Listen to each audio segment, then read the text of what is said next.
Cette petite phrase de l'ex-premier ministre sénégalais, aujourd'hui président de l'Assemblée nationale, Ousmane Sonko, à propos de l'équipe de France de foot.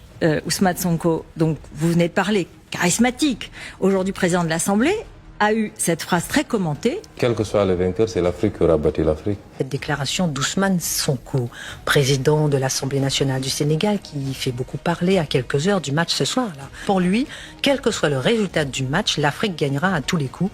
Alors voilà, c'est une interview d'RFI France 24, c'est l'Afrique qui aura battu l'Afrique, de toute façon c'est l'Afrique qui gagnera ce soir. Donc il évoque les origines de certains joueurs de l'équipe de France.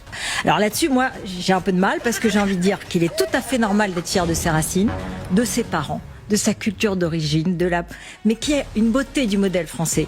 C'est que d'où que vous soyez, quand vous avez le passeport français, vous avez la chance d'être français. Ce soir, ils ont choisi de jouer sous le maillot tricolore. Donc, ils sont français. Et ils sont nés en France, parfois présents même depuis 3 générations.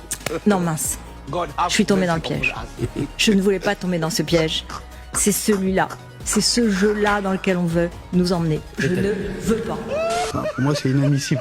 C'est scandaleux. C'est-à-dire aller chercher les origines et aller chercher de qui vous êtes et quand vous êtes arrivé, comment... Non. C'est beau les origines. Comment renier les origines ? Je ne vais pas vous dire le contraire. Je ne vais pas vous dire le contraire. Voilà ce que... Je ne vais pas vous dire le contraire. La question que je me pose, mais ça nous occuperait probablement dans les 3 heures à venir, c'est quels sont les bons arguments pour résister à ça. Il faut savoir qu'Ousmane Sonko est un grand ami de Jean-Luc Mélenchon, qui avait fait une intervention avec lui au Sénégal en 2024 quand il était Premier ministre. Et on voit ce premier point commun. Tous les deux peuvent se permettre en toute impunité des déclarations qui, dans la bouche de n'importe qui d'autre, seraient qualifiées de racistes. Sur les réseaux sociaux, il y a des haters qui sèment la haine, qui s'amusent à mettre des drapeaux des pays d'origine sur les visages des joueurs en ce moment. Rien qu'à voir la configuration de l'équipe nationale française nous ramène à comprendre où se trouve le besoin en réalité. Il faut quand même se méfier énormément du discours de celui qui est celui d'Ousmane Sonko. Je suis pas surpris parce qu'on connaît ses positions très anti-françaises.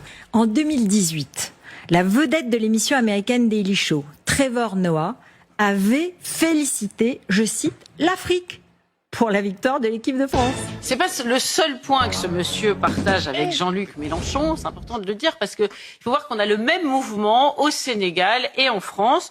Tous deux sont très favorables au port du voile islamique. Pourquoi faire? Les présidents de l'Assemblée nationale au Sénégal, l'Assemblée nationale, parce qu'il s'est fait virer quand il était Premier ministre. Donc je sais pas. Avec des prises de position sur l'homosexualité. Une loi, il a pondu une loi. Qui avait refusé